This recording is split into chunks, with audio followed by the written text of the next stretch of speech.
Hello, this is Sheshachalam from Astroguide Mysore. Today, continuing the series of Sun in different houses for the Aries Ascendant, I have come to the fifth house. We know that Sun is the Lord of the fifth house. From the Aries Ascendant, the fifth falls in the sign of Leo, and Sun is the Adhipati, that is the Lord of Leo. And when the Lord of its own of that particular sign sits in that sign, then fortifies that sign. That makes it a strong fort. It gives excellent results there. The fifth house is for higher education, going into very high levels of education, and it's also for Purva Punya and Progeny. But when Sun is in the fifth house, we usually call it Eka Putra Yoga.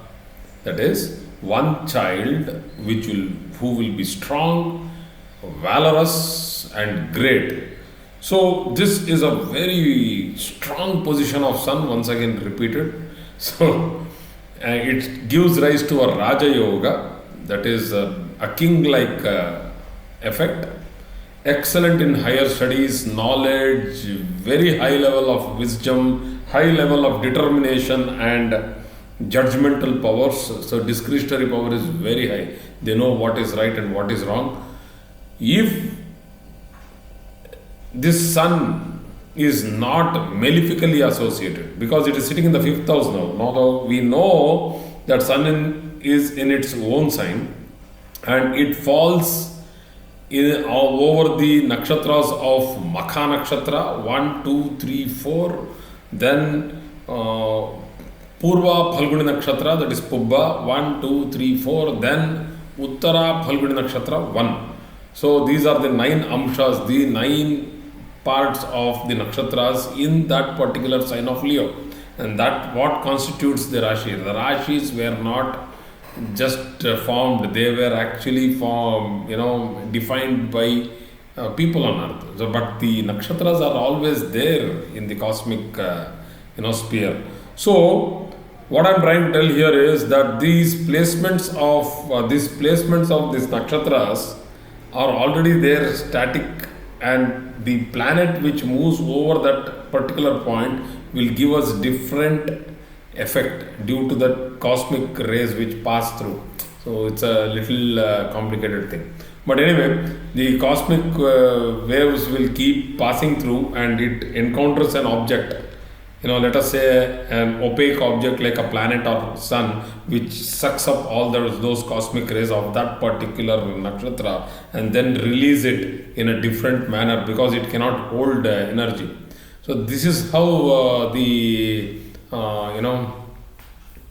astrology has come up. But still, Sun in the fifth house will give one good progeny, but with difficulty, because it burns the place where it sits. Sun burns the place where it sits, and that's why when it sits in the crown of the head in the lagna, we say that Kalvata Yoga, that is, baldness can happen.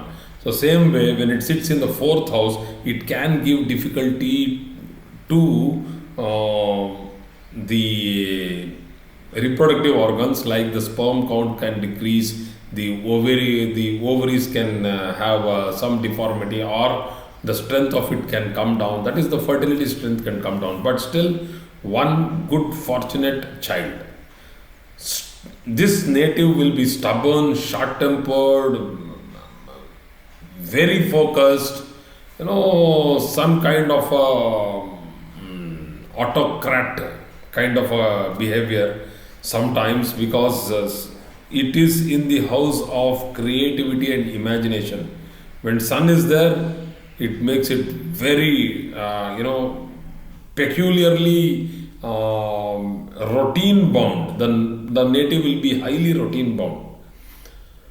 Usually, any planet sitting over the nakshatra of Venus will make it complacent and easygoing. But here, Sun, which is a strong routine-oriented planet, when it sits on the nakshatras of Venus, that is Pubba Nakshatra, it tries to show off, the colors, the money in society, he wants to show off. So that is a little contradiction when it comes to the fifth house. But Sun is a strong planet, a male planet, and sitting in a soft nakshatra like Purva Phalguni nakshatra would want to show off things which are more visual in nature, like dressing, like jewelry, like makeup, like big houses, big cars. So fifth house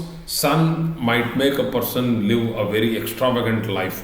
So it's the way the sun would want to lead life like a king. They are charitable in nature. They give a lot of money to charity and donations. They can become head of religious institutions. Huge, powerful position this is, and it's also a position where they have good followers. Because the fifth house means pupils. So mantrasthana, they can be very good in whatever knowledge they have studied. Mantrasthana doesn't mean that only Indians will get, only people who are following Vedas will get the strength from sun in the fifth. Nothing like that. All those communities every community has a very rich heritage. So these people are very good at that. So they know how to follow their culture, tradition, and very good in heritage. So it's a nice placement of sun, very very good placement of sun for Aries ascendant.